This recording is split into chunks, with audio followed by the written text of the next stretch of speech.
मैं जानती हूँ कि मन को मारकर खुश नहीं रहा जा सकता, पर आखिर कब तक अपनी खुशी के लिए दूसरों को तकलीफ देती रहूं? सब मुझसे कितना प्यार करते हैं ना, और मैं। अंजलि ने अपने पति सुमित से कहा। सुमित झुंझलाते हुए, क्यों बेकार की जिद लेकर बैठी हो अंजलि? आखिर किस बात की दिक्कत है तुम्हें? अंजलि कहती है, दिक्कत है सुमित, जाने तुम्हें क्यों दिखाई नहीं देती। हमारी शादी को 3 साल हो गए हैं। हर कोई मुझसे जब भी मिलता है सिर्फ एक ही सवाल पूछता है कि नन्हा मेहमान कब आने वाला है। सुमित बोलता है, जिसको जो सोचना है सोचने दो, मुझे इस बात से कोई फर्क नहीं पड़ता। अंजलि कहती है, सही कहा सुमित, भले ही तुम्हें फर्क पड़े ना पड़े, पर मैं लोगों की बातें सुनकर तंग आ गई हूँ। जिसको जो मन में आता है कहकर चला जाता है, मैं क्या करूं?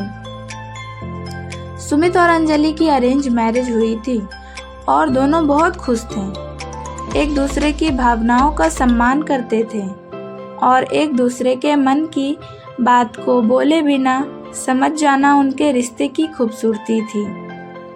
अंजलि अपने घर की बड़ी बेटी थी और वह पढ़ाई ही कर रही थी कि एक दिन उसकी दादी माँ की तबीयत बहुत ज़्यादा खराब हो गई और वह अक्सर बीमार रहने लगी।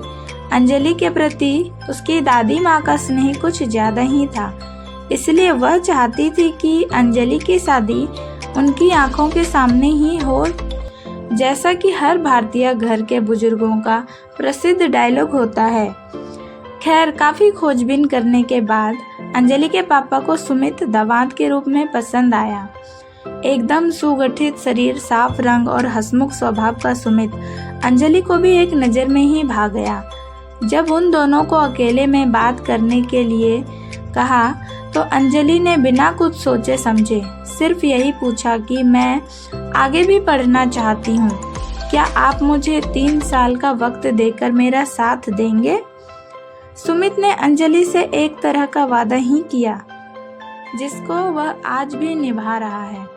और फिर शादी के बाद अंजलि ने जैसे ही अपने कदम ससुराल में रखे और सब बड़ों का आशीर्वाद लेने के लिए पांव छुए, तो जैसे कि हर भारतीय परिवार में बड़ी महिलाएं सब आशीर्वाद देती हैं, दूतो नहाओ पूतो फलो, उसे भी यही आशीर्वाद मिले।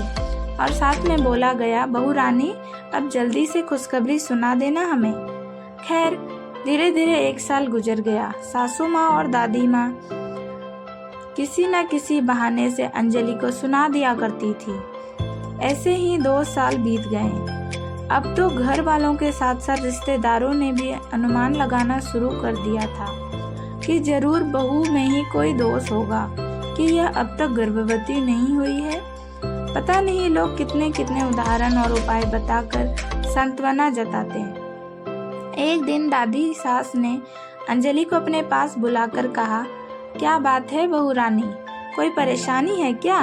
हम तो कब से आस लगाए बैठे हैं कि कब तुम हमारे परपोते का मुंह दिखाओगी, लेकिन 2 साल हो गए, पता नहीं तुम क्या सोचकर बैठी हो। अरे पढ़ाई लिखाई सब फालतू के काम है, तुम्हें कौन सी नौकरी करनी है?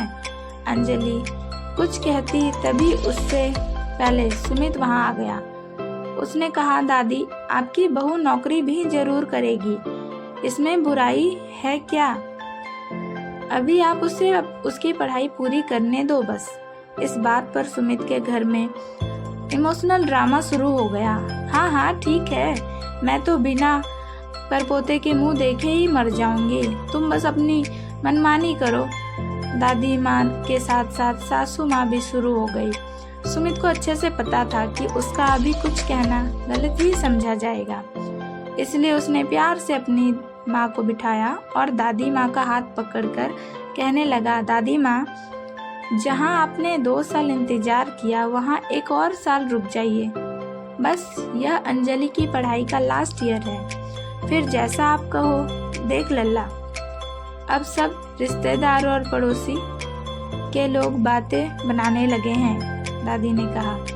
दादी ने गुस्से से कहा, सुमित, दादी माँ, लोग तब तक ही आपसे कुछ कह सकते हैं जब तक आप उसे मौका दोगे। अगर अंजलि का मन है पढ़ाई पूरी करने का तो उसे उसकी मर्जी का करने दीजिए ना। अपने मन को मारकर वह खुश नहीं रह पाएगी, ना ही परिवार को खुश रख पाएगी। आपने और माँ ने भी अपने परिवार के लिए कभी ना कभी अपनी इच्छाओं को दबाया होगा। और रही बात लोगों की, तो उन्हें आपकी खुशियों से कोई मतलब नहीं है। याद है जब दीदी के लिए अच्छे घर से रिश्ता आया था? वह भी आगे पढ़ना चाहती थी, लेकिन ऐसा रिश्ता हाथ से ना निकल जाए, यह सोचकर आपने दीदी की पढ़ाई बीच में ही रोक दी, यह कहकर कि ससुराल में जाकर अपने मन की करना। फिर क्या हुआ?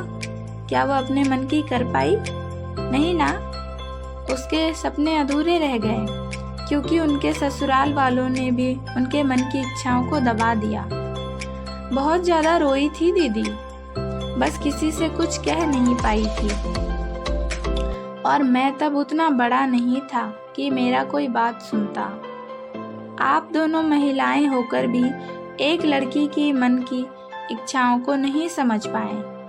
तब से मैंने यह फैसला किया था कि ऐसा किसी औरत के साथ नहीं होने दूंगा। तब दादी माँ बोल पड़ी, सही कहा लल्ला, मैंने भी घर परिवार की खातिर अपने मन को मारा है, अकेले में रोई हूँ। फिर माँ ने कहा, सही माँ जी, ऐसा मेरे साथ भी हुआ है, लेकिन अफसोस होता है कि हम अपनी बेटी की माँ मन की इच्छाओं को नहीं समझ पाए। वह कहती रही और हम उनकी खुशियों को अनदेखा करते रहे, लेकिन अब मैं उनकी दूसरी बेटी अंजलि का साथ दूंगी जरूर। अब तक जो हुआ सो हुआ, लेकिन अब से वह अपने सपने जरूर पूरे करेगी। फिर दादी माँ ने कहा, सिर्फ वही नहीं, अब से घर की कोई भी महिलाएं मन मारकर नहीं रहेगी। जा बहू रानी, तू अपनी पढ़ाई पूरी करके अपनी इच्छाएं पूरी कर ले। दोस्तों, हम लोगों में से अधिकतर अपने मन की इच्छाओं को मार लिया करते हैं किसी न किसी वजह से। परिवार में सबका ख्याल रखना हमारी पहली प्राथमिकता होनी चाहिए, लेकिन हमारी खुद की इच्छाओं और खुशियों का भी ख्याल रखने की भी हमारी पहली प्राथमिकता होनी चाहिए। आखिर हमारी खुशियों और इच्छाओं का जिम्मेदारी किसकी है? आपकी इस बारे में क्या राय है? कमेंट करके ज़रूर बताएं। और अगर मेरी ये स्टोरी आपको पसंद आई हो तो प्लीज़ मेरे चैनल को सब्सक्राइब करें और मुझे मोटिवेट करें, ताकि मैं आगे आप लोगों के लिए ऐसी और भी इंस्पिरेशनल वीडियोस लाती रहूं। Thanks for watching.